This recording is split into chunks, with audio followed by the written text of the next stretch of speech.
Sa pagdiriwang ng Consumer Welfare Month ngayong taon, ating pag-uusapan kasama si Attorney Cheryl Carbonell, OIC Director ng Consumer Protection and Advocacy Bureau ng Department of Trade and Industry. Attorney Carbonell, magandang tanghali po. Magandang tanghali po sa inyo, Ase Queng, Commissioner June at sa ating po mga taga-subaybay at Happy Consumer Welfare Month po sa ating lahat ng mga consumers. Attorney, ngayong ipinagdiriwang ang Consumer Welfare Month, ano po yung pangunahing tema at layunin ng selebrasyon ito ngayong taon? Ngayon pong taon, ang ating pong tema ay bida ang consumer sa bagong Pilipinas.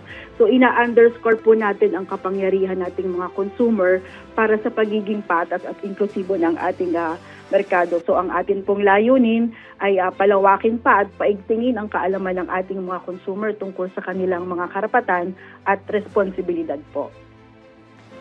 Ma'am, sa pagdiriwang na ito, ano-ano po yung iba't ibang mga activities na inihanda sa iba't ibang rehiyon para sa mga consumers sa buong bansa? Opo, so nationwide po ang ating celebration, sir. So ang ating pong mga regional offices at provincial offices ay naghanda ng iba't ibang activities katulad po ng fun run, consumer forum po, mga contest po katulad ng e-comics, yung paggawa ng electronic or digital comics po, photo contest po, quiz bee at saka po yung ating diskwento caravan, no? So kung saan po makakabili ang ating mga consumers ng mga basic goods natin sa mas mababang presyo. So dito naman po sa head office, meron po tayong inihanda rin na fun run sa October 26 po sa Intramuros at meron din po itong mga consumer welfare zone. So makakasama po natin ng iba't ibang mga government agencies po at mga private sector partners po natin para po magbigay ng serbisyo sa ating mga consumer. So meron din po tayong mga consumer assembly sa barangay, webinars din po at abangan nyo rin po yung mga discounts ng ating mga retailer partners na ibibigay po this October.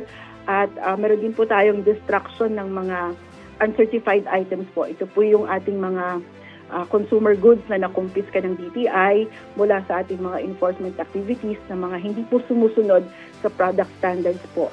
At syempre po tuloy-tuloy pa rin yung ating enforcement at monitoring po ng presyo sa merkado. So Attorney, ano in particular yung mga programa o aktibidad ng DTI para ipalaganap naman yung kamalayan ng mga mamimili tungkol sa kanilang karapatan at tungkulin? Opo. So, ma'am, so pangunahin po ay yung itong mga celebrations natin. So, every March 15 po ay World Consumer Rights Day at every October naman po ay Consumer Welfare Month. Sa bisa po ito ng Presidential Proclamation 1098 po.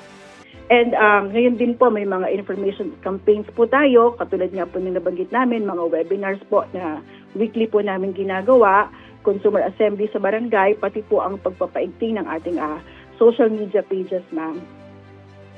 Sa panahon naman ng mabilis na paglago ng online shopping at digital transactions, paano po pinangangalagaan ng DTI ang kapakanan ng mga mamamili laban sa online scams at mapanlinlang na sellers? Opo.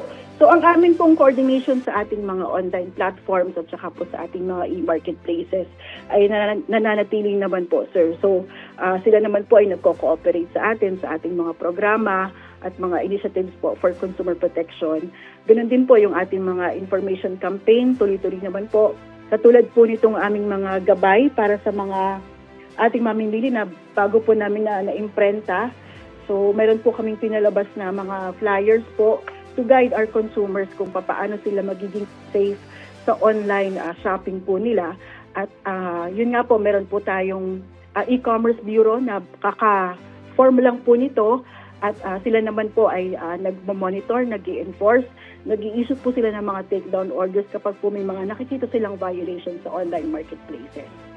So ma'am, ano naman po yung mga karaniwang reklamo ng mga mamimili na natatanggap ng DTI at saka paano nyo po agad tinutugunan ng mga reklamong ito?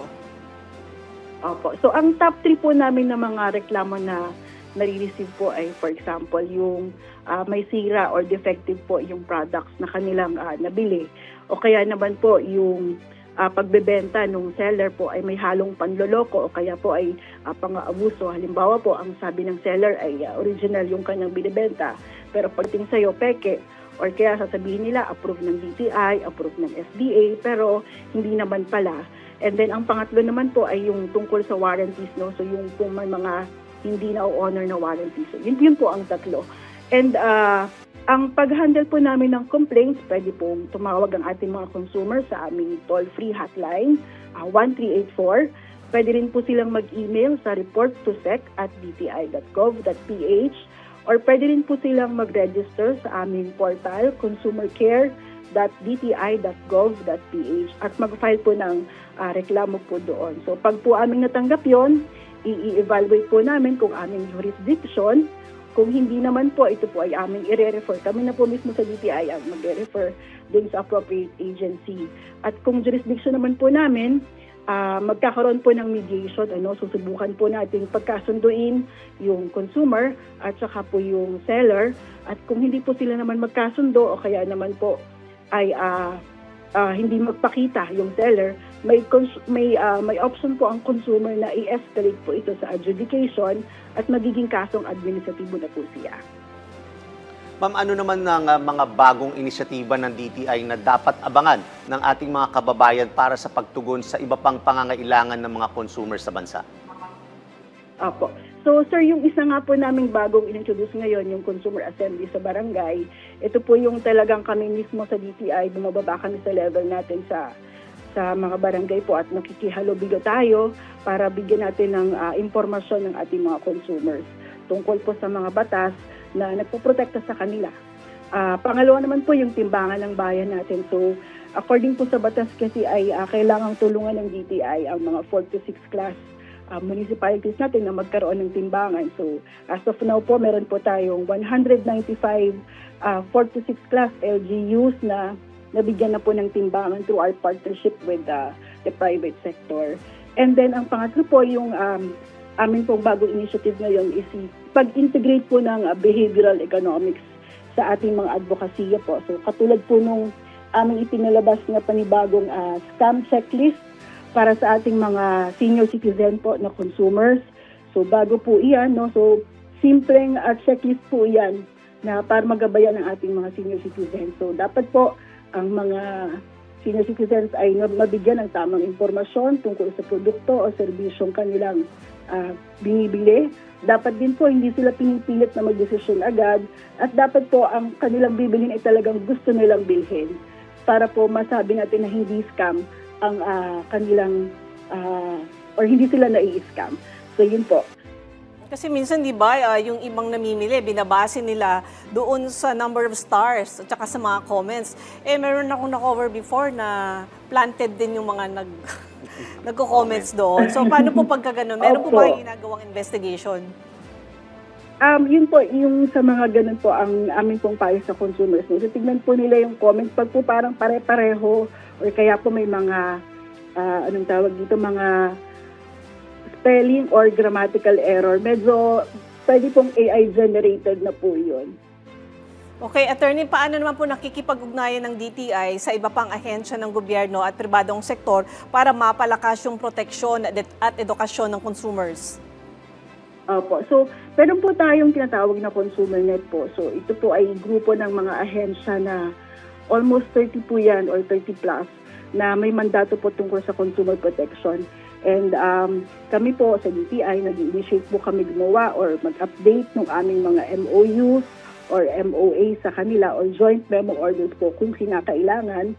And ang mga iba naman pong mga agencies natin, katulong din po namin sa pag-advocate, katulad po halimbawa ng MMDA, MRT, LRTA. So sila po nagbibigay sa atin ng free ad space po para po makapaglagay kami ng mga patalastas or mga information tungkol sa consumer education po.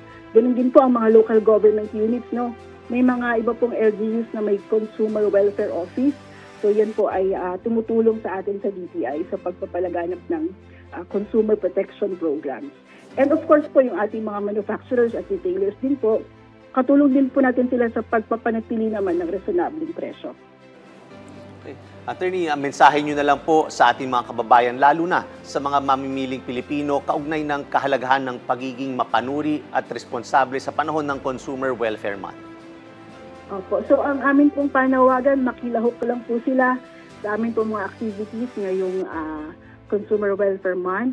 So ang amin pong mga social media pages sa hindi lang po dito sa head office, pati po sa aming regions and provinces, i-follow po nila para makita nila yung mga schedule. Meron din po kaming QR code na pwede po nilang i-scan. Nandyan po yung lahat ng mga activities for this month. And ang lagi po namin paalala, i-exercise po at isabuhay po ng ating mga consumers ang kanilang karapatan at mga responsibilidad. Dahil tayo po ang bida, tayo ang may kapangyarihan na hubugin ang merkado natin po. Alright, maraming salamat po sa inyong oras. Attorney Cheryl Carbonell, OIC Director ng Consumer Protection and Advocacy Bureau ng DTI.